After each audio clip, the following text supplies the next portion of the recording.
चलिए class start करें। देखिएगा, मैकेनिकल प्रॉपर्टीज़ ऑफ फ्लूइड्स हुए जेई मेंस के हमारे 2024 और 2025 में जो प्रीवियस ईयर्स में जो क्वेश्चंस आए हैं उनको कवर करते हैं हम लोग। और इसमें सबसे पहला क्वेश्चन हमें पूछा जा रहा है कि two cylindrical vessels of equal cross sectional area 2 metre square contain water up to a height of 10 metre and 6 metre respectively. हमारे पास में दो सिलेंड्रिकल वेसल्स है, ठीक है। इनका जो क्रॉस सेक्शन एरिया है, ठीक है ना, वो क्या है, सेम है। और इनमें, ठीक है ना, वाटर फील्ड है किस किस लेवल तक, राइट। पहले वाले में, ठीक है ना, यहाँ पर ये 10 मीटर तक फील्ड है और दूसरे वाले में क्या है हमारे पास में 6 मीटर तक यहाँ पर ऐसे वाटर फील्ड है। If the vessels are connected at their bottom then the work done by the force of gravity is. अगर इन दोनों वेसल्स को हम लोग कनेक्ट कर दें आपस में तो ग्रेविटी के द्वारा कितना यहाँ पर वर्क डन होगा वो हमें बताना है। अब जब हम लोग इनको कनेक्ट करेंगे तो क्या होगा, ठीक है ना, जिसमें पानी के लेवल ज़्यादा है, ठीक है ना, उसमें से पानी जाके आपका कम लेवल वाले पानी में जाएगा। यानी कि यहाँ पर, ठीक है ना, पहले वाले में हाइट हमारी कितनी है 10 मीटर और इसमें हाइट कितनी है हमारी 6 मीटर। यानी कि पानी का जो फ्लो है वो यहाँ पर लेफ्ट से राइट की तरफ रहेगा। और फाइनली क्या होगा कि इसका लेवल हमारा कुछ कम होगा और इसका लेवल कुछ बढ़ेगा ताकि दोनों का सेम लेवल हो जाए, या फिर दोनों का जो पोटेंशियल है वो सेम हो जाए। समझ में आ रही है बात, है ना। और क्रॉस सेक्शन एरिया यहाँ पर सेम है, ये भी दिया है। तो जो ग्रेविटी के द्वारा वर्क डन होगा वो क्या होगा कि ग्रेविटेशनल फोर्स हमारा क्या है, कंजर्वेटिव फोर्स है ना। और कंजर्वेटिव फोर्स के द्वारा जो वर्क डन रहता है वो क्या रहता है हमारे पास में, change in potential energy, negative change of potential energy, यानी कि initial potential energy minus final potential energy. Potential energy इसके सेंटर ऑफ मास को देख के हम लोग निकालते हैं, है ना, mgh, ठीक है ना। तो h यहाँ पर क्या हो जाएगा 5 और ये हमारा कितना हो जाएगा, ठीक है ना, ये हमारा 3। और फाइनली आपकी इनकी जो हाइट होगी वो क्या होगी वो देखना पड़ेगा। तो initial potential energy minus final potential energy कर लेना, इससे हमारे पास में work done by the gravitational force आ जाएगा। बात समझ में आई, बोलो, है ना। तो यहाँ पर अगर हम लोग इनिशियल पोटेंशियल एनर्जी की बात करें तो हमारे पास में दो इस तरह से पानी के वेसल्स है। पहले वाले की पोटेंशियल एनर्जी mgh, हाइट हम लोग क्या बात कर रहे हैं, इसकी जो टोटल हाइट है उसकी सेंटर ऑफ मास की हाइट, तो टोटल हाइट की आधी हो जाएगी, यानी कि m1g, इसको h1/2 बोल लो, प्लस ये क्या हो जाएगा m2g h2/2।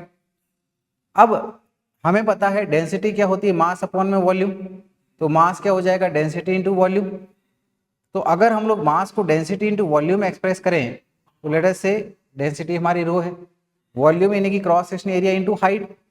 हाइट हमें पूरी लेनी है पानी की, है ना, तो यानी कि ये क्या हो जाएगा a इंटू h1, ठीक है। इसमें ये मत बोलना कि h1/2 करना है हमको, नहीं, पूरे हमें पानी की हाइट लेना है इंटू दिस g, है ना। मास को हमने डेंसिटी इंटू ये वॉल्यूम a इंटू h1 बोल दिया g, और ये हमारा h1/2 हो गया। समझ में आई ये बात। सेम इसी तरह से ये क्या हो जाएगा रो a h2 g h2/2 हो गया। अब यहां से दोनों टर्म से क्या क्या कॉमन ले सकते हैं, रो a g और ये 2 कॉमन ले सकते हैं नीचे वाला, यानी कि रो a g/2 हमने दोनों टर्म से कॉमन ले लिया। तो पहले वाले टर्म से क्या बचा हमारे पास में h1² प्लस ये हमारा h2², इस तरीके से आ गया, राइट। अब यहाँ पर वैल्यूज पुट कर लो। रो वाटर की डेंसिटी 1000 किलोग्राम पर मीटर क्यूब दे रखी है हमें, सो this is 1000। Cross section area कितना है 2 मीटर स्क्वायर, इनटू जी हमारा कितना है 10 डिवाइडेड बाई दिस 2 कर दीजिएगा, है ना, इनटू h1 हमारे पास में कितना है 10 और h2 कितना है 6, यानी कि ये हो गया 10² प्लस 6²। यहाँ पर ये हमारा 2 से 2 चला गया, तो यहाँ पर टर्म क्या बन गया हमारा 10 की पावर 4 और ये हमारा 10 का स्क्वायर 100 प्लस दिस 36, यानी कि ये हमारा 136, या फिर हम लोग इसको बोल सकते हैं एज 1.36 इंटू 10⁶ जूल से। ये आ गई हमारी initial potential energy of the system, दोनों की, हमारी पहले वेसल और दूसरे वेसल को मिला के। अब हमारा काम क्या रहेगा, फाइनल हमारी पोटेंशियल एनर्जी निकालना है। लेकिन इसके लिए पहले हमें ये निकालना होगा कि फाइनल जो है हमारी वाटर की जो सेम लेवल पे आ जाएगा उसकी हाइट क्या होगी, राइट। तो यहाँ पर वॉल्यूम हमारा सेम रहेगा, है ना। तो इससे क्योंकि क्रॉस सेक्शन एरिया सेम है तो हम लोग हाइट क्या बोल सकते हैं, it is equal to H1 plus H2 divided by 2, है ना। तो ये आ जाएगा H1 plus H2 divided by 2, है ना। यानी कि बेसिकली हम लोग क्या कर रहे हैं, पहले इनिशियल जितना वॉल्यूम था हमारा A1 into H1 plus A2 into H2 is equal to twice of, क्योंकि दोनों में सेम वॉल्यूम हो जाएगा, twice of A into H हमने ले लिया, उससे हमारे पास में H क्या आ जाएगा, H1 plus H2 divided by 2। ये बात समझ में आई।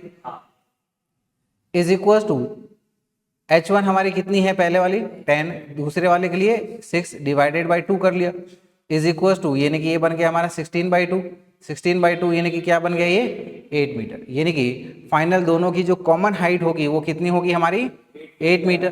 तो इससे अब हम लोग हमारी final potential energy of the system निकाल सकते हैं। So it will be U final is equal to, है ना, जितनी एक की पोटेंशियल एनर्जी उतनी दूसरे की रहेगी, राइट। तो इसको हम लोग डबल कर देंगे। सेम वही हमारे पास में mgh वाला फॉर्मूला यूज करना है।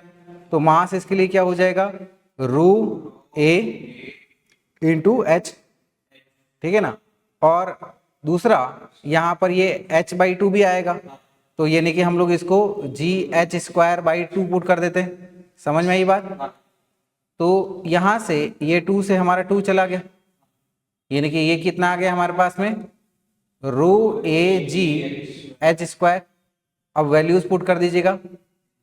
Density this is your 1000 into cross section area is 2 into G is 10 into height कितनी है हमारी 8, तो ये 8 का स्क्वायर आ गया, इज इक्वल टू 8 का स्क्वायर 64, 64 इंटू 2 यानी कि 128।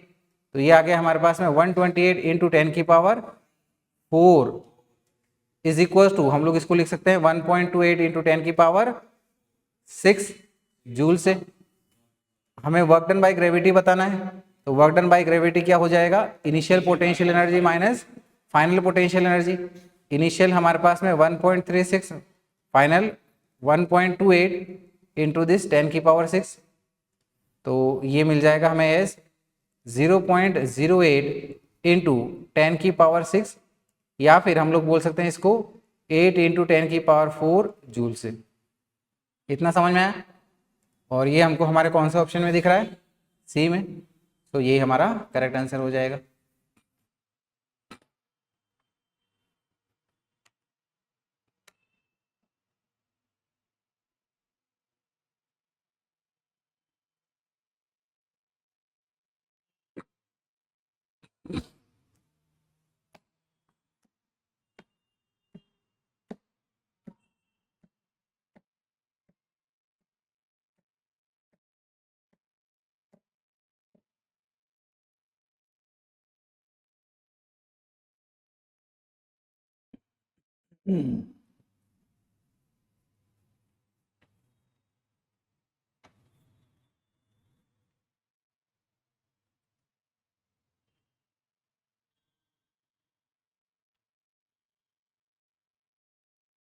काफ़ी अच्छा सवाल है ये, और इसकी घर जाके प्रैक्टिस करिएगा।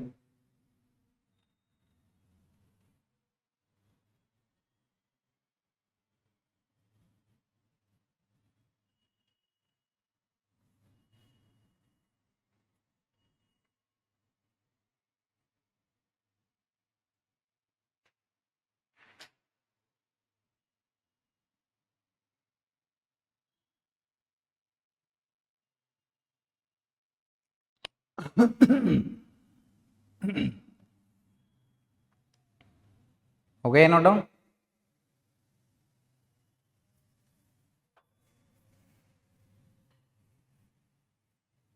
चलिए अगला सवाल देखते हैं फिर।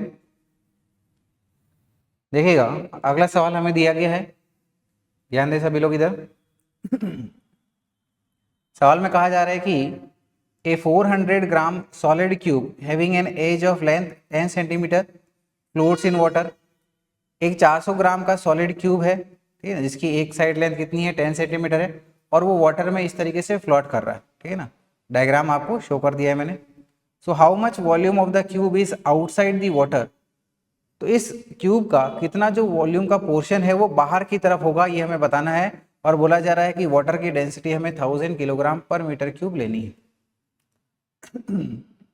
समझ में आई बात। तो अब यहाँ पर ये इस क्यूब को अगर हम लोग देखें ओवरऑल ये कैसे है, वर्टिकल इक्विलिब्रियम पे। वर्टिकल इक्विलिब्रियम पे होना यानी कि जितना इसके ऊपर नीचे की तरफ फोर्स लग रहा है, ठीक है ना, उतना ही इसके ऊपर की तरफ फोर्स लगेगा। नीचे की तरफ फोर्स कौन सा लगेगा, ग्रेविटेशनल फोर्स mg, ऊपर की तरफ buoyant force fb, right. So here we can say कि our buoyant force is equal to gravitational force, या फिर gravitational force is equal to buoyant force. Gravitational force हमारा mg, और मास को हम लोग कैसे बोल सकते हैं, वॉल्यूम इनटू डेंसिटी से। आ रही बात समझ में, ठीक है। तो यहाँ पर अगर buoyant फोर्स की बात करें हम लोग, तो buoyant फोर्स को मतलब होता है कि वॉल्यूम जो इसके अंदर में डूबा हुआ, जितना ये डिस्प्लेस कर रहा है।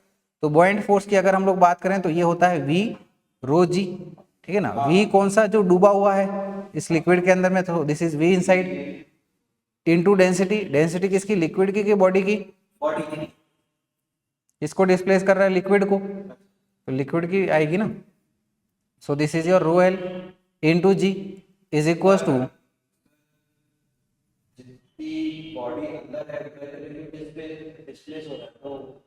उसके करस्पॉन्डिंग तो buoyant फोर्स लगेगा ना। जितना ये वॉल्यूम यहाँ से डिस्प्लेस हुआ है उसके करस्पॉन्डिंग तो buoyant फोर्स लग रहा है। हम लोग यहाँ पर buoyant फोर्स की बात कर रहे हैं, क्योंकि ये लिक्विड डिस्प्लेस हुआ है ना। मैंने बताया था ना, जितना लिक्विड डिस्प्लेस हुआ बाहर गिरा आपका, है ना, उसको आप वेइंग स्केल में मेजर कर लोगे, तो बाहर क्या स्प्लिट हो रहा है। अरे तो बाहर गिरा मतलब ये तो मैंने आपको समझाने के तौर पे बताया था ना, कि यानी कि आपका ओवरफ्लो कंडीशन पे वो बाहर चला गया। अदरवाइज अगर ये यहाँ पर नॉर्मली था तो ये इतना हाइट उसको ऊपर उठा देगा ना, तो इतना ये लिक्विड डिस्प्लेस हुआ ऊपर की तरफ हुआ, और वो कितना होगा, जितना इसका अंदर का आपका वॉल्यूम अंदर में है, वही बात है, इज इक्वल टू mg के बराबर, ठीक है। मास को हम लोग वॉल्यूम इंटू डेंसिटी से बोल सकते हैं, ठीक है। तो मास के लिए क्या लेंगे हम लोग, इस क्यूब की पूरा वॉल्यूम, है ना, इसको v नॉट बोल लो। डेंसिटी किसकी, इसी बॉडी की, क्योंकि हम लोग मास ऑफ द बॉडी की बात कर रहे हैं, इनटू ये g। इतना समझ में आया। यहाँ पर ये हमारा g से g चला गया। अब देखिएगा हमें क्या बताना है कि यहाँ पर कितना पोर्शन जो है, ठीक है ना, इस क्यूब का बाहर की तरफ है। तो हमें पता है टोटल वॉल्यूम कितना है, ठीक है ना। ये बाहर का तरफ v outside plus v inside, तो v इनसाइड क्या बोल सकते हैं, v outside minus v outside. v inside क्या हो गया, v total minus v outside. तो बस इस v इन को अगर मैं ऐसे लिखूं, v outside minus v outside, ठीक है ना, तो ये कोई गलत नहीं होगा, into this density of the liquid, ठीक है ना। यहाँ पर हमने v इन को सब्सटीट्यूट किया इस तरीके से, इज इक्वल टू ये हमारा v outside into density of the body, इस तरीके से। आप क्या करो, ठीक है ना, ये VO वाले टर्म एक तरफ ले लो और v आउटसाइड वाला दूसरी तरफ भेज दो। v नॉट बोल लो, v आउटसाइड बोल लो, v टोटल बोल लो, अरे सॉरी VO मतलब v टोटल, है ना। तो VO into density of the liquid minus V naught, that is into density of the body, is equals to V outside into density of the liquid। तो यहाँ से right ये V naught को आप common ले लो, so we can say कि V outside into rho L is equals to V naught into density of the liquid minus density of the body। So now we can say कि V outside is equal to total volume of the body, ठीक है ना, into right, यहाँ से हमने ये VL को divide में कर दिया इसके, तो क्या आ जाएगा 1 minus density of the body upon में डेंसिटी ऑफ द लिक्विड। इस तरीके से वॉल्यूम क्यूब की बात हो रही है तो हम लोग इसको h क्यूब से बोल सकते हैं। समझ में आई बात। Into this 1 minus density of the body upon में डेंसिटी ऑफ द लिक्विड, इस तरीके से इज इक्वल टू, ठीक है ना, h हमारा कितना है यहाँ पर 10 सेंटीमीटर, तो दिस इज 10 इंटू 10⁻⁻², इसका भी क्यूब करना है हमें, into 1 minus density of the body, ठीक है ना, डेंसिटी ऑफ द बॉडी कितनी दे रखी है हमें, ठीक है, डेंसिटी ऑफ द बॉडी, इसका देखो मास हमें दे रखा है, डेंसिटी नहीं दिया हुआ है, तो हम लोग डेंसिटी क्या बोल सकते हैं, मास अपॉन में वॉल्यूम, है ना, मास कितना है 400 ग्राम, इसको केजी में कन्वर्ट कर लो आप, तो यानी कि हो गया 400 इंटू 10⁻³ किलोग्राम, अपॉन में वॉल्यूम क्या हो जाएगा, ठीक है ना, साइड लेंथ हमारी 10 सेंटीमीटर है, तो 10 का क्यूब, लेकिन ये सेंटीमीटर में, तो इसको मीटर में चेंज करना होगा, यानी कि 10 इंटू 10⁻² इसका cube, whole divided with density of the liquid जो कि कितना है 1000। समझ में आई ये बात, इज इक्वल टू, देखिए ये यहाँ से क्या आ जाएगा 10⁻³ सो this is your 10⁻³ into 1 minus, यहाँ से ये बन जाएगा हमारे पास में 4 इंटू 10⁻⁻1, है ना, और ये बन जाएगा हमारे पास में 10⁻³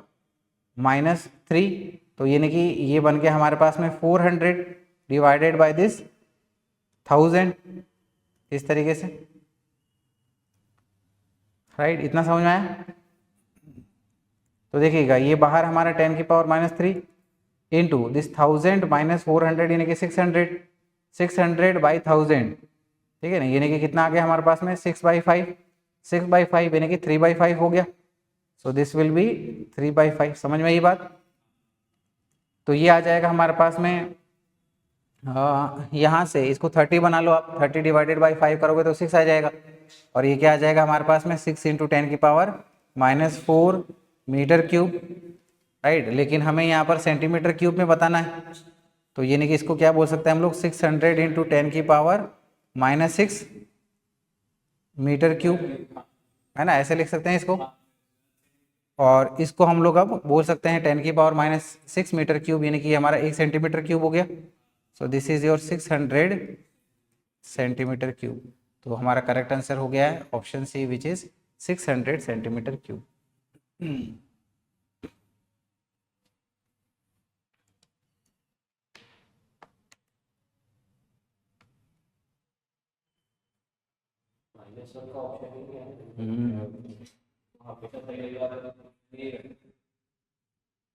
ऐसे तो सभी मेरिट में आ जाएंगे ना फिर।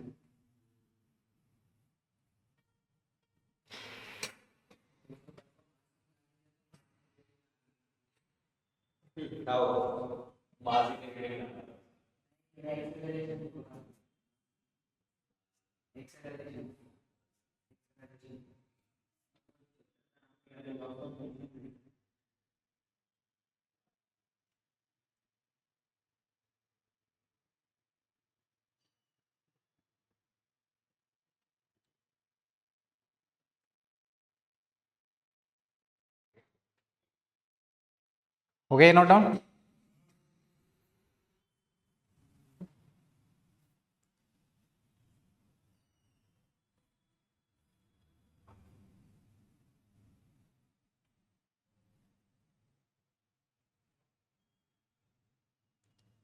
चलिए अगला सवाल देखेंगे फिर। देखिएगा अगला सवाल दिया गया है कि sphere of relative density sigma and diameter D has a concentric cavity of diameter D. ठीक है ना, हमारे पास में एक स्फीयर है जिसकी रिलेटिव डेंसिटी हमारी सिग्मा है, ठीक है ना, रिलेटिव डेंसिटी पता है ना क्या होता है, density of the substance upon में डेंसिटी ऑफ द वाटर, बिल्कुल एट 4 डिग्री सेल्सियस पे। इसकी डायमीटर हमारे डी है, ठीक है ना, और इसके अंदर में एक कैविटी है, कैविटी यानी कि उसके अंदर से कुछ हमने मास निकाल लिया है जिसकी डायमीटर कितनी है डी है। So the ratio of D by D if it just float on water in A tank is, तो हमारे पास में, ठीक है ना, जो हमारा बड़ा सॉलिड स्फीयर है उसकी डायमीटर और कैविटी की डायमीटर का रेशियो क्या होगा अगर ये हमारा स्फीयर जो है वाटर के अंदर जस्ट फ्लोट कर रहा है। वो खाली स्पेस जगह, है ना, उसको हम लोग कैविटी कहते हैं। तो यानी कि देखो वो सिचुएशन इसको समझते हैं।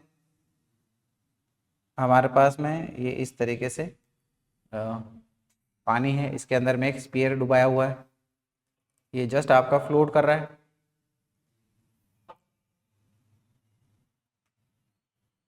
ये इस तरीके से, लेकिन इसके अंदर क्या है, एक कैविटी भी है।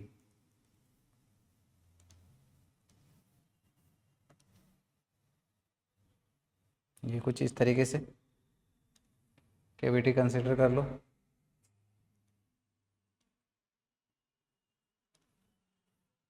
इस स्फीयर का ये सेंटर हो गया, यानी कि ये वाले पोर्शन से खोखला है ये, ठीक है। डायमीटर इसका पूरे स्फीयर का कितना है, डी है, कैपिटल डी है, तो इसका रेडियस कितना हो जाएगा, कैपिटल डी बाई 2। और कैविटी की डायमीटर कितनी है, स्मॉल डी, यानी कि इसकी रेडियस कितनी हो जाएगी, डी बाई 2। और यहाँ पर ये जो स्फीयर है ये जस्ट इसके अंदर में फ्लोट कर रहा है। इसका मतलब क्या है, जितना इस स्फीयर का वेट है उतना ही उसको ऊपर में बॉयंट फोर्स मिल रहा है। समझ में आ रही है बात।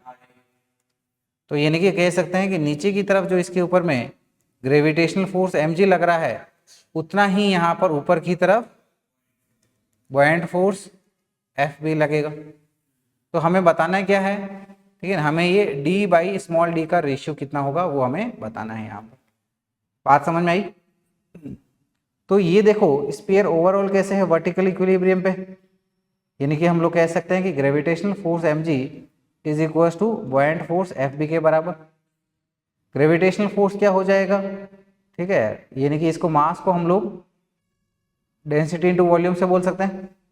तो this is your density of the body into volume of the body into g is equal to buoyant force, ठीक है ना। बॉयंट फोर्स को इसके ये वाले वॉल्यूम से मतलब है जितना आपका लिक्विड डिस्प्लेस हो रहा है, ठीक है ना। इस अंदर वाली कैविटी से कोई लेना देना नहीं है इसको। समझ में आ रही बात, क्योंकि ये पूरा जो स्फीयर का वॉल्यूम है वही तो इसको डिस्प्लेस कर रहा है ना। तो यानी कि क्या आ जाएगा, टोटल वॉल्यूम, ठीक है ना, into density of the water into g. समझ में आई बात। यहाँ पर ये जी से जी चला गया। अब बॉडी का जो वॉल्यूम है वो क्या होगा, ये तो अंदर वाला आपका खोखला है, एयर है, तो इसका वॉल्यूम क्या होगा, ये वाला पोर्शन। समझ में आ रही बात। इस वाले पोर्शन का वॉल्यूम कैसे निकालेंगे, पूरा वॉल्यूम माइनस कैविटी का वॉल्यूम कर दो। तो यहाँ पर डेंसिटी ऑफ दी बॉडी या फिर कैविटी हमें क्या बोल रखी है, इसकी रिलेटिव डेंसिटी आपकी सिग्मा है, ठीक है। तो यानी कि इसकी जो डेंसिटी होगी सब्सटेंस की वो क्या हो जाएगी, sigma into density of the water. आई बात समझ में, बोलो आई कि नहीं आई। वॉल्यूम ऑफ द बॉडी, ठीक है ना, ये पूरा वॉल्यूम माइनस कैविटी का वॉल्यूम, दोनों ही स्फीयर है। स्फीयर का वॉल्यूम क्या होता है, 4/3 पाई आर क्यूब, ठीक है ना। तो दोनों से आपका मतलब 4/3 पाई आर क्यूब माइनस ये छोटा वाला माइनस 4/3 पाई आर क्यूब।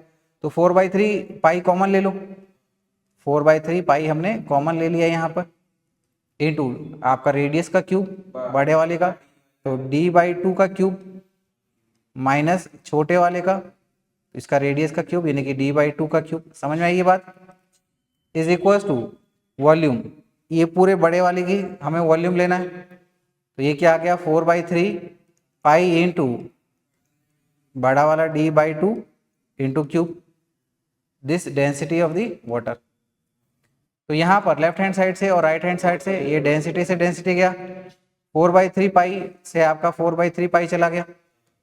तो लेफ्ट हैंड साइड में क्या टर्म बच रहा है हमारे पास में, सिग्मा इनटू ये देखो ये 2 का क्यूब यानी कि 8 हो गया, है ना, यानी कि क्या हो जाएगा ये d cube minus small d cube by 8 आ गया। सेम यहाँ पर भी ये क्या आ जाएगा, d क्यूब बाई 8 आ गया। तो यहाँ पर ये हमारा 8 से 8 चला गया, है ना। तो राइट, तो यहाँ पर क्या करो, देखो ये कैपिटल D वाला टर्म एक तरफ ले लो, है ना, तो ये माइनस d क्यूब वाले को उधर भेज दो, है ना, इसको इधर ले आओ, और फिर यहाँ से ये d क्यूब आप कॉमन लोगे तो यानी कि ये टर्म बन जाएगा हमारे पास में d क्यूब इंटू ये सिग्मा -1 इज इक्वल टू, इसको उधर भेजा हमने तो क्या हो गया सिग्मा स्मॉल d क्यूब। समझ में आई बात, समझ में आ गई। इसको इधर कंटिन्यू करते हैं हम लोग। तो हमें क्या चाहिए, कैपिटल डी बाई डी का रेशियो चाहिए, राइट। तो ये इसके इधर में डिवाइड में डाल दो और बाकी टर्म इधर भेज दो डिवाइड में। तो यानी कि ये आ जाएगा डी बाई स्मॉल डी का cube is equal to sigma upon में सिग्मा माइनस वन, और we can say capital D upon में small D is equal to sigma upon में सिग्मा माइनस वन की पावर 1/3 आ गया, जो कि कौन सा ऑप्शन में दिख रहा है हमको, सी ऑप्शन में। तो यही इसके लिए हमारा करेक्ट आंसर हो जाएगा।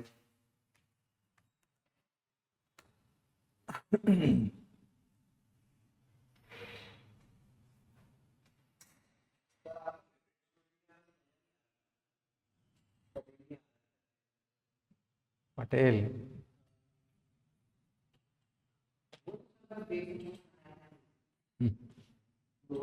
वो भी नूर के पैसे से।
हो गया नोट डाउन।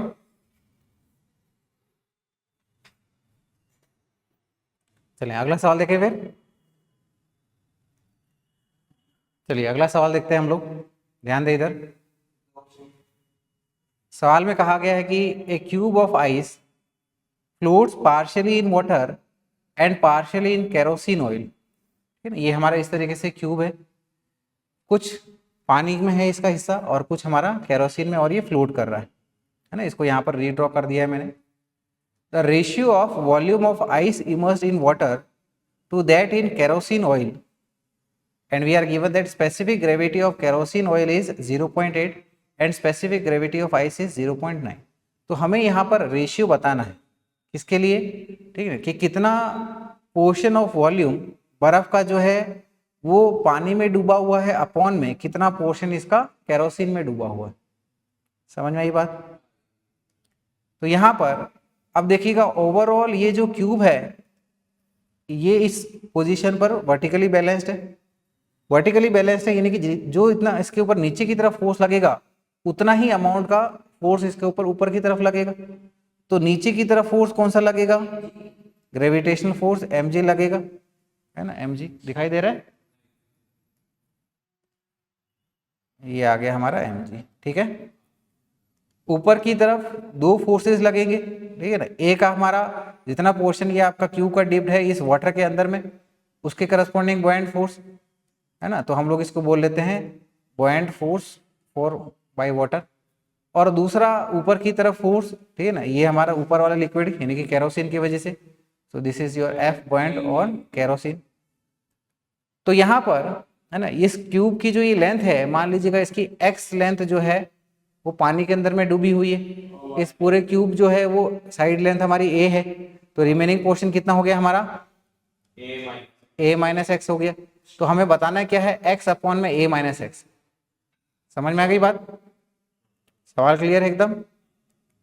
तो कैसे स्टार्ट करेंगे, वही वर्टिकल फोर्सेस को बैलेंस करके आप इसको शुरुआत करिएगा। तो ओवरऑल ये कैसा है, वर्टिकल इक्विलिब्रियम पे, यानी कि नीचे की तरफ force mg is equal to ऊपर की तरफ जो दोनों फोर्सेस है कौन से, एफ बी केरोसिन की वजह से और दूसरा हमारा एफ बॉइंट जो है वाटर के वजह से, मास, ठीक है ना, यानी कि आपका total volume into density of the, कर लीजिएगा आपका, तो क्या आ जाएगा total volume A cube into density of the ice into ये जी आ गया इज इक्वल टू, राइट। यहाँ पर केरोसिन को लेके अगर हम लोग बात करें, ठीक है, तो यहाँ पर, ठीक है ना, केरोसिन के लिए हमारे पास में ये a माइनस एक्स है और वाटर के लिए अगर हम लोग बात करें तो हाइट हमारी कितनी है, x है। तो इसके लिए जितना वॉल्यूम इनसाइड है, ठीक है, जैसे वाटर की अगर हम लोग बात करें तो यानी कि इसका वॉल्यूम जो इसके अंदर में डिप्ड है वाटर के अंदर में, ये क्या हो जाएगा, x a square into density of the water into g, plus kerosene के लिए क्या हो जाएगा, this height a minus x into a square, है ना, cross section area into height कर रहे हैं, into density of the kerosene into g कर दिया हमने। समझ में आई इतनी बात। तो यहाँ से देखिए दोनों साइड से ये जी कॉमन लेके कैंसिल आउट कर दो, और क्या कॉमन ले सकते हो, ये ए स्क्वायर भी हमारा कॉमन आके चला जाएगा, है ना। तो लेफ्ट हैंड साइड में हमारे पास में क्या टर्म बचेगा, a rho i is equal to x into density of the water plus, ये अंदर में मल्टीप्लाई कर लो, ए रो के माइनस एक्स रो के। तो यहाँ पर अब ये a वाले टर्म एक तरफ भेज दो और ये x वाले टर्म से आप यहाँ पर x कॉमन निकाल लो, तो यानी कि लेफ्ट हैंड साइड में ये वाला टर्म इधर आपका माइनस a रो के आ जाएगा, a कॉमन ले लो फिर, तो ये आ जाएगा a into density of the ice minus density of kerosene is equal to, यहाँ से x कॉमन ले ले तो क्या आ गया, density of the water minus density of the kerosene. हमें बताना क्या है, हमें बताना है x अपॉन में a माइनस एक्स, ठीक है। तो यहाँ से सबसे पहले x अपॉन a कर लेते हैं, तो x अपॉन में a हमारे पास में क्या आ जाएगा, density of the ice minus density of the kerosene, है ना। तो ये वाला टर्म हम इधर में डिवाइड कर देंगे तो ये आ जाएगा density of the water minus density of the kerosene, values put कर दो, है ना। इनकी स्पेसिफिक ग्रेविटी यानी कि रिलेटिव डेंसिटी मेंशन कर रखी है। वाटर की डेंसिटी हमारी कितनी होती है, 1000 होती है, राइट। तो यहाँ अपनी डेंसिटी ऑफ आइस यानी कि 0.9 इंटू 1000 यानी कि कितना हो गया 900, minus density of the kerosene कितनी है 0.8, तो 0.8 इंटू 1000 कितना आ गया 800। तो यहाँ पर divided by this 1000 minus density of kerosene is 800 is equal to, ऊपर से क्या बच गया हमारे पास में 100 आ गया, 100/200 यानी कि क्या हो गया ये 1/2 आ गया, ठीक है। तो अब x अपॉन में a आ गया हमारे पास में, हमें बताना क्या है x अपॉन में a माइनस एक्स। तो यहाँ पर a हमारे पास में क्या है पूरी टोटल लेंथ, x हमारे पास में क्या है नीचे वाली लेंथ, ठीक है।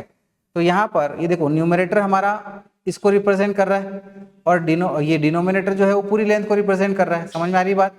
तो हमें क्या बताना है x अपॉन में a माइनस एक्स, तो यानी कि अगर हम लोग a की बात करें तो ये हमारा टोटल ये हमारा 2 हो गया, तो यानी कि क्या हो गया 1 अपॉन में दिस 2 माइनस 1, समझ में आ रही बात, इज इक्वल टू 1/1, यानी कि ये जितना ऊपर है केरोसिन में उतना ही वाटर में सेम रेशियो में आपका डिप्ड है, तो यानी कि 1:1, जो कि हमें आंसर क्या मिल रहा है ऑप्शन सी। समझ में आई बात, पूर्ण कहाँ हो गए,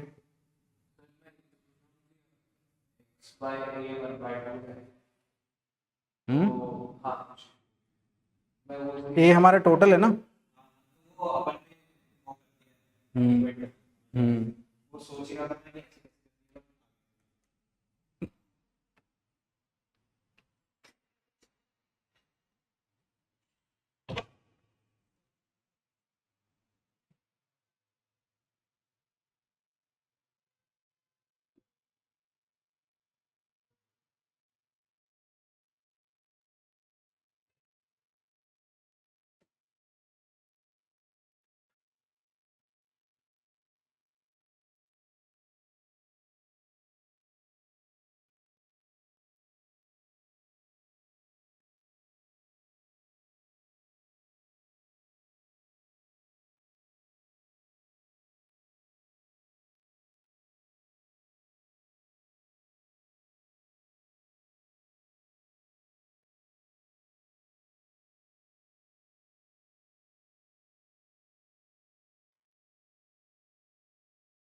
हो गया note down?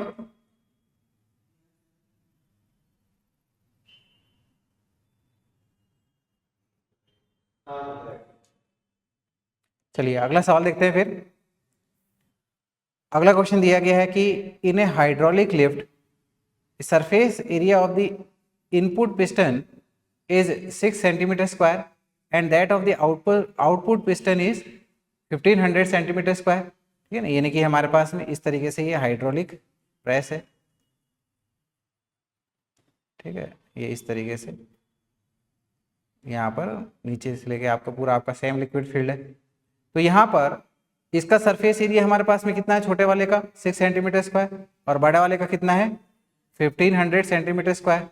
If 100 newton weight is applied to the input piston, अगर यहाँ पर इधर ध्यान दो पूर्ण, 100 न्यूटन का जो फोर्स है वो हमने छोटे वाले पिस्टन पे लगाया है to raise the output piston by 20 centimetre, इसको हमने 20 सेंटीमीटर से ऊपर उठाना है।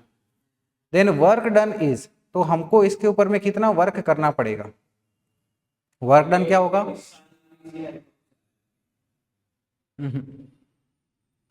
है ना। तो यहां पर देखिएगा शायद, ठीक है, तो यहां पर वर्क डन हमें बताना है। वर्क डन क्या होगा, फोर्स इनटू डिस्प्लेसमेंट। यहां पर हमने 100 न्यूटन का फोर्स लगाया तो इसके ऊपर में फोर्स लगेगा कुछ, लेट अस से ये हमारा F2 है, तो F2 फोर्स इनटू डिस्प्लेसमेंट कितना है 20 सेंटीमीटर, उससे हमारा वर्क डन आ जाएगा। यानी कि सबसे पहले हमें क्या निकालना है, दिस F2। F2 कैसे निकालेंगे कि हमें पता है कि अगर हम लोग लिक्विड के अंदर में कोई एडिशनल प्रेशर लगाते हैं तो वो प्रेशर, ठीक है ना, इक्वली हमारा डिस्ट्रीब्यूट हो जाता है। यानी कि जितना प्रेशर इधर बनेगा उतना ही प्रेशर इधर बनेगा। समझ में आ रही बात? तो यानी कि दोनों साइड में यहाँ का अगर प्रेशर P1 है तो यहाँ का प्रेशर P2 दोनों हमारा सेम हो जाएगा। So here for this we can say कि P1 is equal to P2 के बराबर। P1 हमारा छोटे वाले के लिए F1 अपॉन में A1 हो जाएगा, फोर्स पर यूनिट एरिया, और बड़े वाले पिस्टन के साइड में F2 अपॉन में ये A2 आ गया। तो हमें बड़े वाले पिस्टन पे फोर्स कितना लग रहा है वो देखते हैं। F2 is equal to A2 upon में A1 इंटू दिस F1 हो गया। A2 कितना है 1500 अपॉन में A1 हमारा कितना है 6, ठीक है, दोनों की यूनिट सेम है, इंटू F1 हमारे पास में 100 न्यूटन। तो इसको पूरे को सॉल्व करेंगे तो ये आ जाएगा हमारे पास में 2.5 इंटू 10 की पावर 4 न्यूटन। ये हमारा फोर्स आ गया बड़े वाले पिस्टन पे जो लग रहा है, और बड़े वाले पिस्टन का डिस्प्लेसमेंट कितना हो रहा है 20 सेंटीमीटर से। तो अब हम लोग यहाँ से वर्क डन निकाल लेंगे। वर्क डन यानी कि force into displacement. So this is force into displacement is equal to, force कितना है 2.5 इंटू 10 की पावर 4 और डिस्प्लेसमेंट कितना है 20 सेंटीमीटर, तो 20 इंटू 10 की पावर -2 मीटर। तो ये फाइनली बन जाएगा हमारे पास में 5000 जूल्स, या फिर हम लोग बोल सकते हैं 5 किलो जूल्स, क्योंकि हमें किलो जूल्स के टर्म में बताना है। तो सही आंसर हमारा क्या हो जाएगा 5 किलो जूल्स। राइट, क्लियर है ये?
लिख लिया इसे?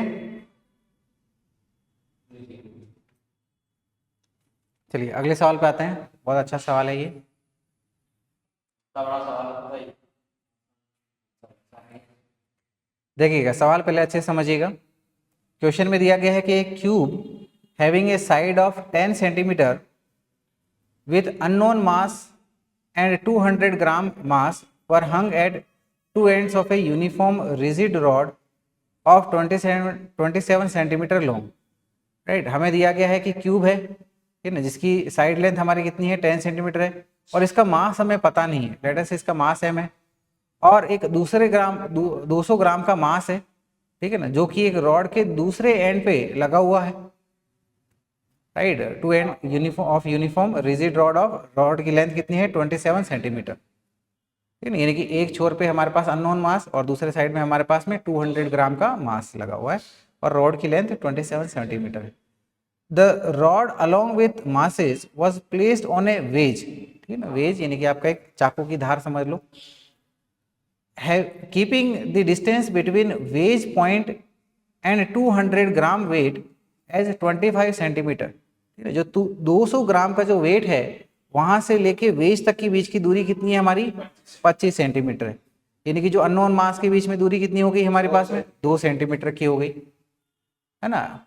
Initially the masses were not at balance, initially masses जो है वो अनबैलेंस कंडीशन पे थे, है ना, यानी कि वहां पर एक रोटेशनल टॉर्क था। A beaker is placed beneath the unknown mass and water is added slowly to it, ठीक है ना, हमारे पास में जो अननोन मास है, ठीक है ना, उसको एक पानी के बीकर में रखा गया और उसमें धीरे धीरे पानी फिल करते गए हम लोग। At given point the masses were in balance and half the volume of the unknown mass was inside the water. एक पर्टिकुलर टाइम के बाद में ये हमारा रोटेशनल इक्विलिब्रियम पे आ जा रहे हैं, और जो ये अननोन मास है उसका आधा पोर्शन वाटर के अंदर में डिप्ड रहता है।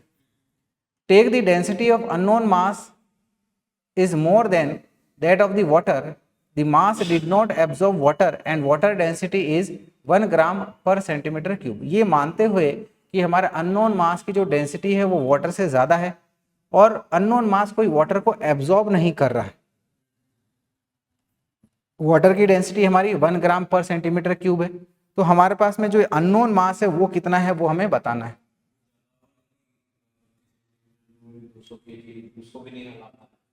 ठीक है, देखिए ऐसे तुक्केबाजी से कुछ नहीं काम नहीं होगा। ये देखो, ये इस तरीके से हमारे पास में एक रॉड है, ठीक है, इसके ऊपर में 2 मासेस को रख दिया है हमने। ये पहला वाला अननोन मास ले लो और दूसरा वाला जो है हमारा नॉन मास है जो कि 200 ग्राम का है या फिर 0.2 kg का, right. This is of 0.2 kg और ये हमारा अननोन मास m है, राइट। और यहाँ पर एक वेज भी है, ये कुछ इस तरीके से मान लो, ठीक है ना। हाँ वो थोड़ा ज़्यादा रहेगा लेकिन मैं इसको एक बार नॉर्मली दिखा रहा हूँ ताकि चीज़ें थोड़ी लिखने में आसान हो। तो टोटल इस रॉड की लेंथ हमारी कितनी है 27 सेंटीमीटर, और बोला गया है कि इस नॉन मास यानी कि 0.2 kg मास से, ठीक है ना, इसकी दूरी यहाँ से कितनी है वेज के नोक से 25 सेंटीमीटर, ठीक है ना। तो ये हमारा 25 सेंटीमीटर है, ये हमारा पॉइंट ओ ले लो। तो इधर साइड से दूरी कितनी हो जाएगी हमारे पास में 2 सेंटीमीटर की हो जाएगी, दिस इज ऑफ 2 सेंटीमीटर। अब यहाँ पर अगर हम लोग इस अननोन मास को देखें तो इसके ऊपर में अननोन मास के ऊपर में फोर्सेस कौन सी लग रही है। एक हमारी ग्रेविटेशनल फोर्स लग जाएगी जो कि नीचे की तरफ रहेगी, एक नॉर्मल, वेरी गुड, और मोशन में थोड़ी ये फ्रिक्शनल लेंगे, राइट। पानी के अंदर में ये हमारा डिप्ड है, पानी हमने बनाया नहीं, पानी बना लेते हैं।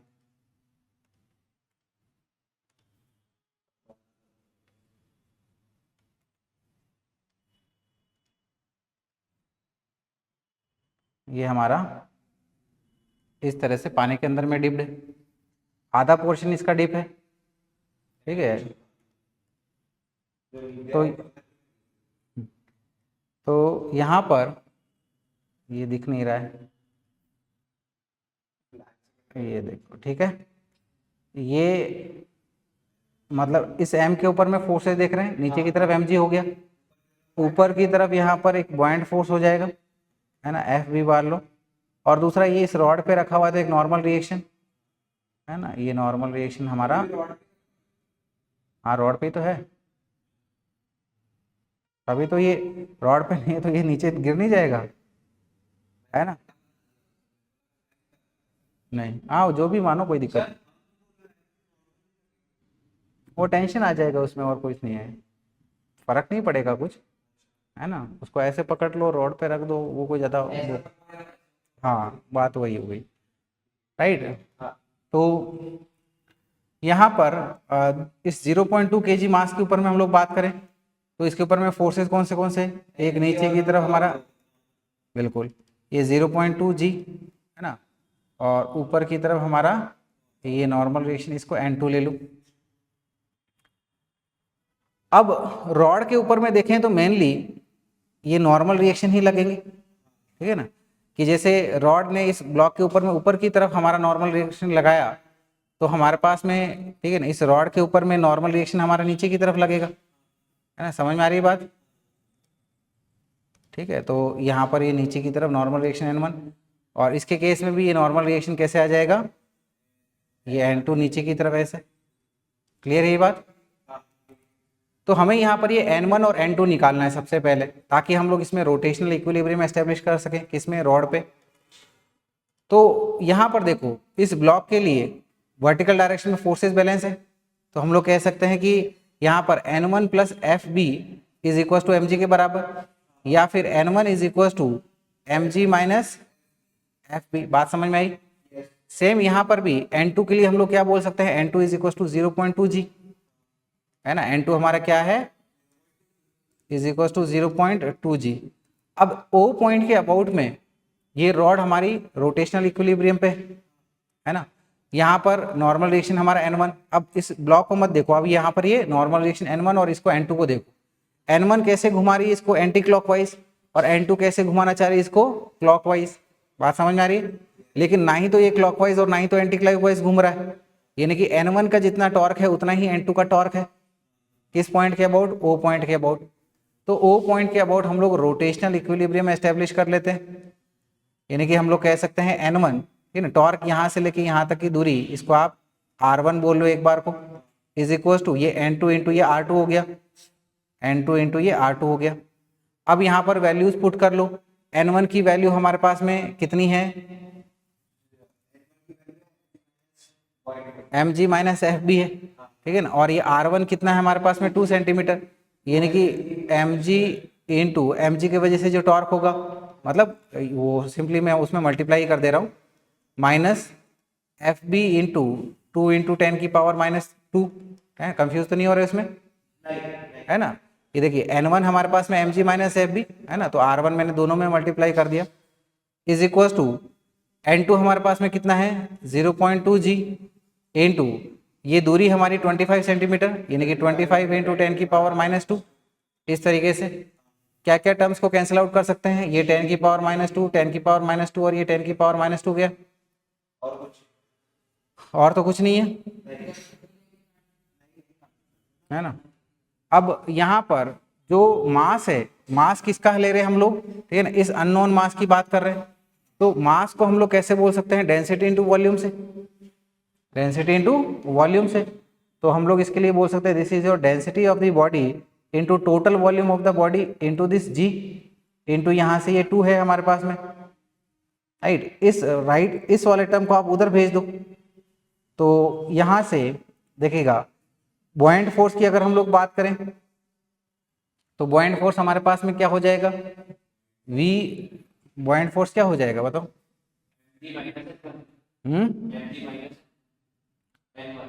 V रो जी होता है ना,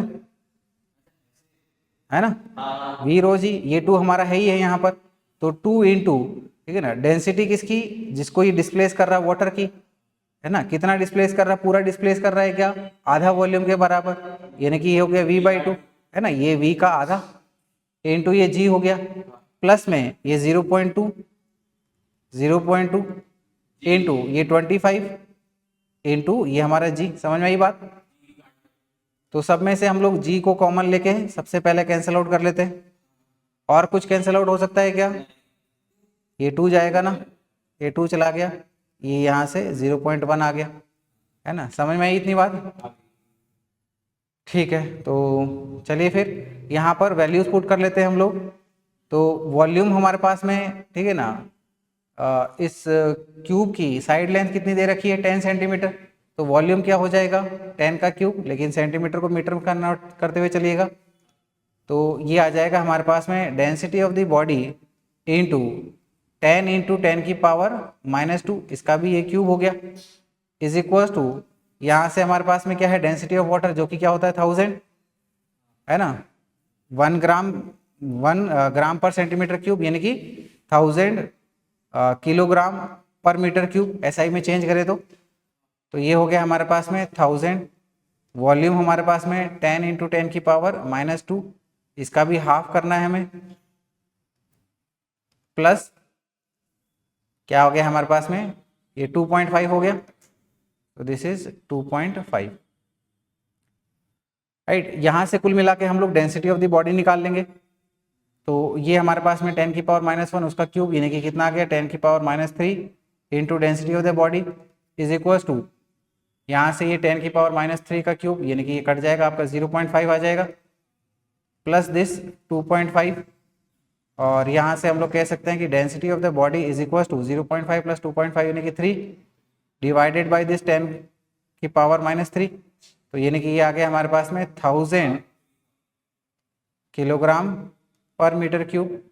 तो मास की बात हो रही है, तो मास यानी कि डेंसिटी इनटू वॉल्यूम, डेंसिटी हमारे पास कितनी आई 3000, वॉल्यूम कितना है 10 इंटू 10 की पावर -2 इसका क्यूब इज इक्वल टू कितना आ गया ये हमारे पास में 3000 इंटू 10 की पावर -3, यानी कि ये आ गया 3 kg। तो अननोन मास हमारा कितना हुआ 3 किलोग्राम का, राइट। तो ये हमारा आंसर हो गया।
हो गया नोट डाउन।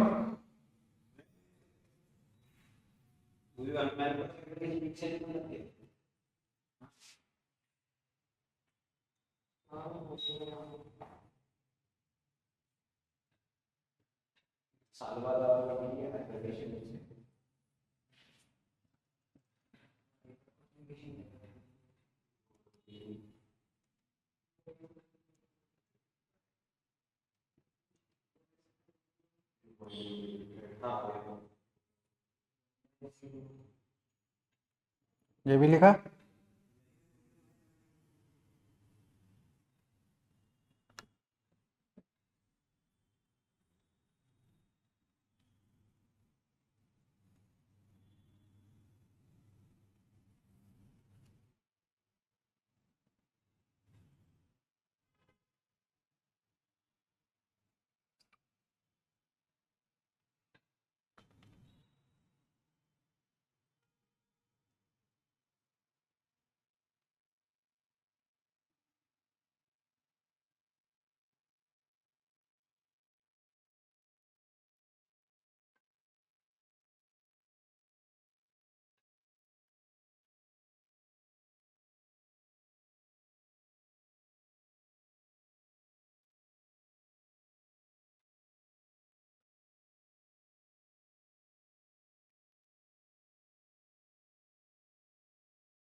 अच्छा,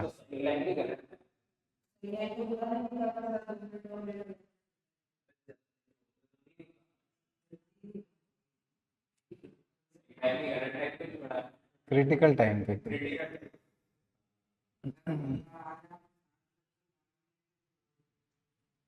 हो गया नोट डाउन।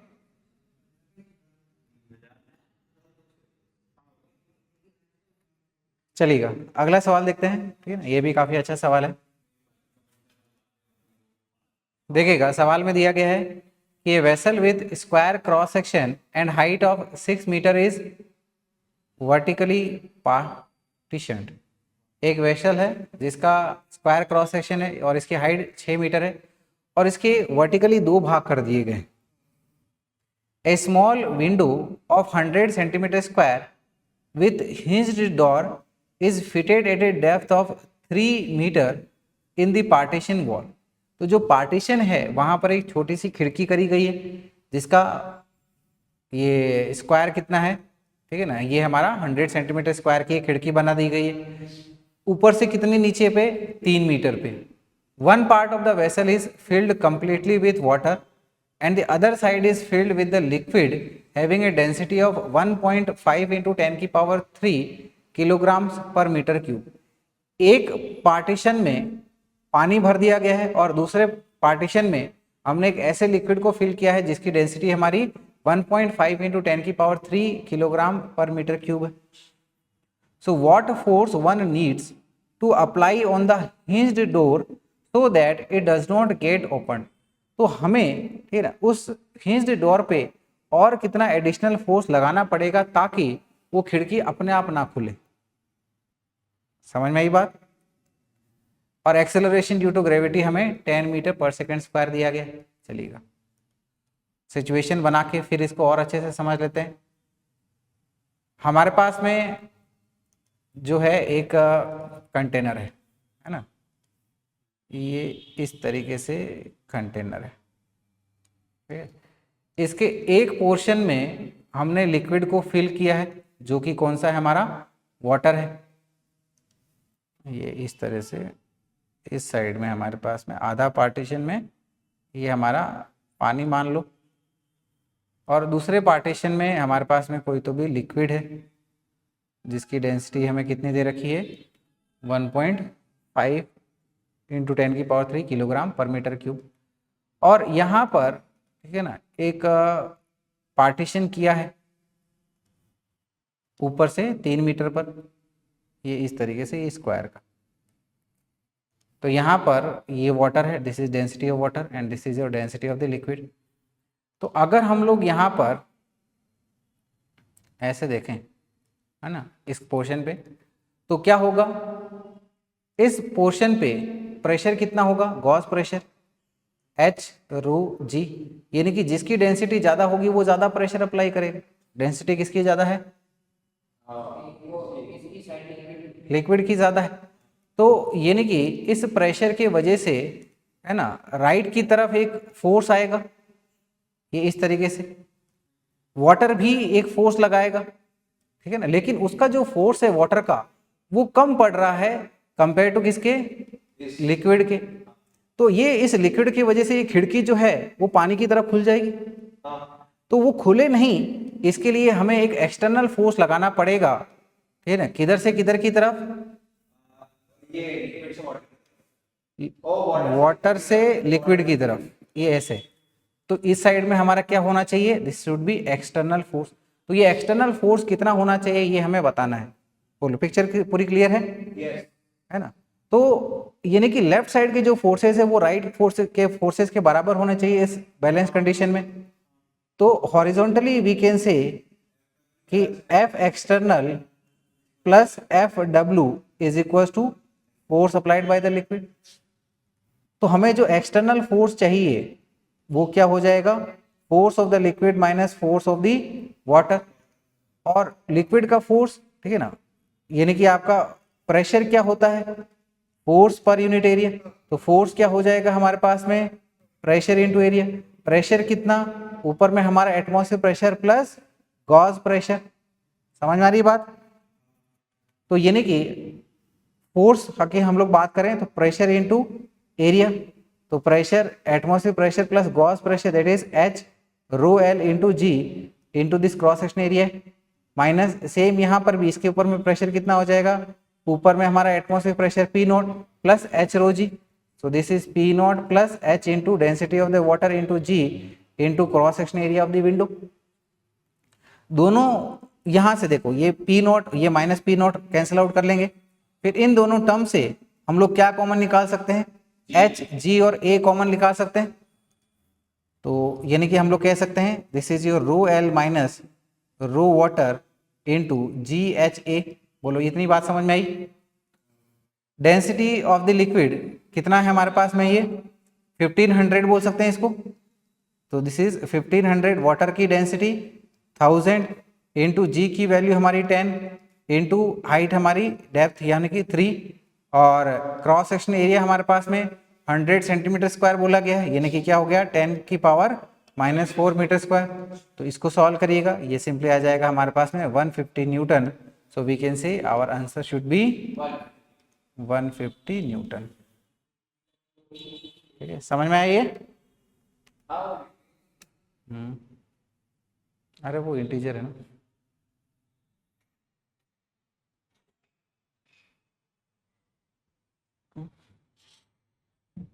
समझ में आ रहा है सारा ये?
कर लिए नोट डाउन?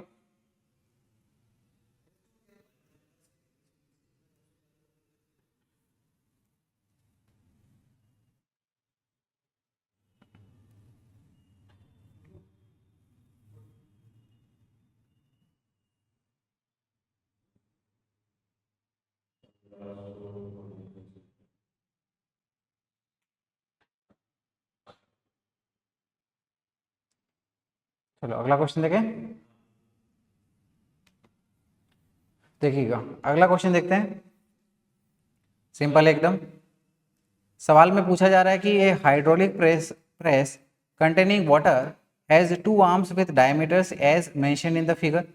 हमारे पास में यहाँ पर हाइड्रोलिक प्रेस है जिसके अंदर में ये वाटर फील्ड है और इनके जो पिस्टन्स के डायमीटर है वो इस तरीके से हमें मेंशन किए गए। बड़े वाला का हमारा 14 सेंटीमीटर और इसका 1.4 सेंटीमीटर। छोटे वाले पे यहाँ पर ये 10 न्यूटन का फोर्स लगते हुए दिख रहा है। तो आगे कहा जा रहा है कि force of 10 Newton is applied on the surface of water in the thinner arm. तो जो पतला वाला आर्म है उसके ऊपर में हम लोग 10 न्यूटन का फोर्स लगा रहे हैं। तो the force required to be applied on the surface of water in the thicker arm to maintain equilibrium of water is. तो थिकर आर्म पे हमको कितना फोर्स लगाने की जरूरत है ताकि इक्विलिब्रियम मेंटेन रहे। तो इधर से हम लोग ये फोर्स लगाएंगे तो इधर से ये फोर्स लग के ये पिस्टन ऊपर की तरफ उठेगा। तो जितना ये फोर्स ऊपर की तरफ लगेगा उतना ही हम लोग वापस लगा दें तो ये हमारा इक्विलिब्रियम मेंटेन हो जाएगा। ठीक है ना, यानी कि आपका लिक्विड का जो है ऊपर नीचे कोई डिस्प्लेसमेंट नहीं होगा। तो यानी कि हमें यहाँ पर ये F2 फोर्स बताना है। तो पास्कल्स लॉ से हमें पता है कि यहाँ पर जितना हमने एडिशनल प्रेशर लगाया है उतना ही एडिशनल प्रेशर इधर लगेगा। ठीक है ना, तो यानी कि हम लोग कह सकते हैं कि अगर हम लोग इसको एरिया को एक बार को A1 बोलें, यहाँ पर F1 इज इक्वल टू 10 लगाया हमने, तो इधर में ये हमारा F2 फोर्स बनेगा है ना, और इसका एरिया हमारा A2 ले लो। तो हम लोग यहाँ से क्या कह सकते हैं कि यहाँ पर जो प्रेशर होगा उतना प्रेशर इधर साइड में होगा बड़े वाले आर्म में, और प्रेशर यानी कि force per unit area. So this is F1 upon में A1 is equal to F2 upon में A2। और वी कैन से कि F2 is equal to A2 into F1 upon में A1 हो गया। A2 ठीक है ना, इसका क्रॉस सेक्शन एरिया यानी कि क्या हो जाएगा pi R2 square into F1 upon में this pi R1 square. Numerator और डिनोमिनेटर से पाई चला गया, तो ये आ जाएगा हमारे पास में R2 अपॉन में R1 का whole square into F, right. तो यहाँ पर ये देखिए रेडियस का रेशियो है और वही रेशियो हमारा डायमीटर का भी होगा, है ना। रेडियस क्या है d/2 है, ठीक है ना। तो यानी कि डायमीटर के हिसाब से भी इसको लिखें तो गलत तो होगा नहीं, तो यानी कि इसको लिख सकते हैं 14, ठीक है ना, अपॉन में 1.4 इसका स्क्वायर इंटू 10 हो गया, यानी कि ये हमारा 10 बन गया। तो ये 10 हो गया हमारे पास में कट के, और 10 का स्क्वायर यानी कि 100, तो 100 इंटू ये 10 हो गया, यानी कि दूसरे साइड में कितना फोर्स लगाने की जरूरत है 1000 न्यूटन की। So the correct answer is 1000।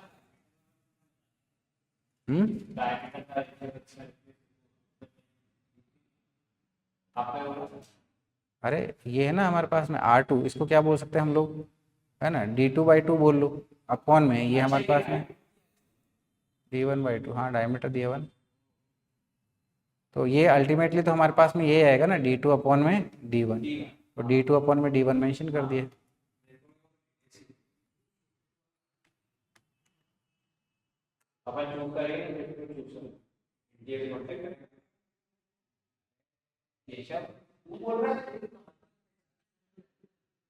वो I18 के I18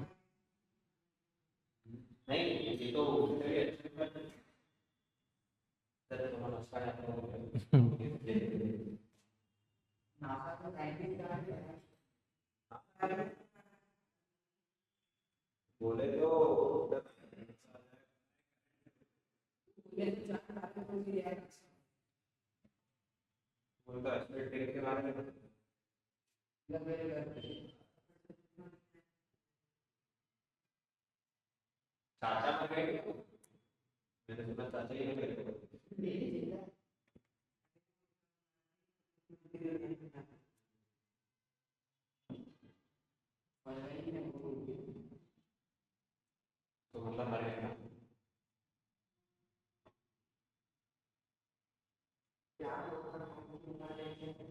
लिखा ये। चलते हैं अगले सवाल पे आते हैं। फिर अगला सवाल देखिएगा। सवाल में कहा जा रहा है कि mercury is filled in a tube of radius 2 centimetre up to a height of 30 centimetre. एक ट्यूब में मरकरी फिल की गई है और इस ट्यूब की रेडियस हमारी 2 सेंटीमीटर है, किस हाइट तक 30 सेंटीमीटर की हाइट तक। The force exerted by mercury on the bottom of the tube is, ठीक है ना। तो यहाँ पर मरकरी के द्वारा इस ट्यूब के बॉटम पे कितना फोर्स लगेगा वो हमें बताना है। कहा जा रहा है कि एटमॉस्फेरिक प्रेशर हमें 10⁵ न्यूटन पर मीटर स्क्वायर लेना है। मरकरी की डेंसिटी हमारी 1.36 इंटू 10⁴ किलोग्राम, यानी कि 13.6 इंटू 10⁻³ किलोग्राम, ठीक है ना, किलोग्राम पर metre cube, sorry. G that is acceleration due to gravity, ये हमारा 10 मीटर पर सेकंड स्क्वायर लेना है, और पाई की वैल्यू आप 22/7 ले सकते हो। तो हमारे पास में इस तरह से ट्यूब है, इसमें इस लेवल तक कुछ मरकरी फील्ड है। तो यहाँ पर बॉटम पे फोर्स कितना लगेगा, फोर्स क्या हो जाएगा प्रेशर इंटू एरिया, है ना, समझ में आ रही बात। ये सर्कुलर एरिया है, तो यानी कि एरिया क्या आ जाएगा πr²। प्रेशर कितना हो जाएगा यहाँ पर, ये atmosphere pressure plus h ρg, रो यानी कि यहाँ पर डेंसिटी ऑफ द मरकरी, समझ में आ रही बात, है ना। तो यहाँ से हमारा प्रेशर निकल जाएगा, ठीक है ना, फिर हम लोग फोर्स को निकाल लेंगे, समझ में आ गई बात। तो प्रेशर क्या हो जाएगा atmosphere pressure plus gauge pressure, that is h ρg। Atmosphere pressure ये हमारा 10⁵ है। हाइट कितनी बोली गई है 30 सेंटीमीटर, इसको मीटर में चेंज करें तो यानी कि आ गया 30 into 10⁻² into density of the mercury is 1.36 into 10⁴ into g is, ठीक है ना, ये हमारा 10 हमें कंसिडर कर लेना है। तो ये बन गया 10⁵ प्लस राइट। ये इसको सॉल्व करोगे, ये आ जाएगा हमारे पास में 0.402 इंटू 10⁵ और इनका एडिशन करोगे तो ये आ जाएगा 1.408 इंटू 10⁵ न्यूटन पर मीटर स्क्वायर। इतना ट्यूब के बॉटम के ऊपर में प्रेशर लगेगा। तो फोर्स क्या हो जाएगा हमारा, pressure into area. So this is pressure into area यानी कि πr²। प्रेशर हमारे पास में आ गया 1.08 इंटू 10⁵। पाई की वैल्यू 22/7 लेना है, 22/7 इंटू रेडियस हमारी कितनी है 2 सेंटीमीटर। इसको मीटर में चेंज करें, 2 इंटू 10⁻² का स्क्वायर इज इक्वल टू, इसको सॉल्व करेंगे तो न्यूमरेटर की वैल्यू आ जाएगी हमारी 1239 डिवाइडेड बाय दिस डिनोमिनेटर 7, जो कि फाइनली आ जाएगा 177 न्यूटन। तो आंसर हमारा क्या बन जाएगा,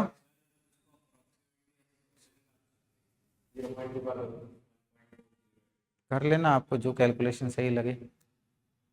कैलकुलेशन तो आपका ऊपर है ना। हाँ सही करोगे तो बिल्कुल आएगा। नहीं सही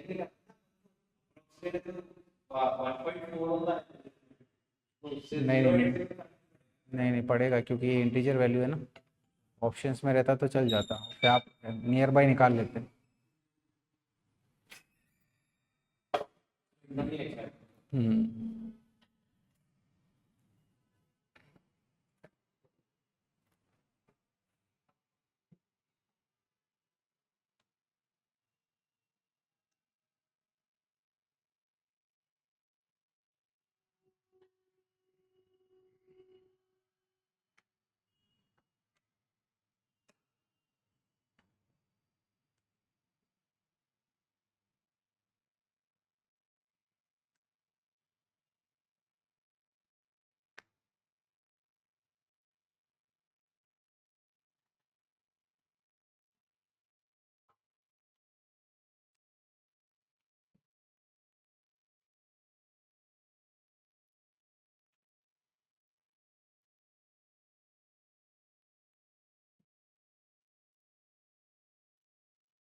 हो गया नोट डाउन।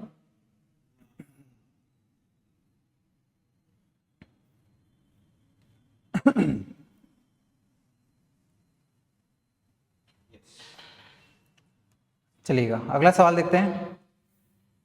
सवाल में दिया गया है कि a solid steel ball of diameter 3.6 millimetre acquired terminal velocity of 2.45 into 10⁻² metre पर second while falling under gravity through an oil of density 925 kilogram पर मीटर क्यूब।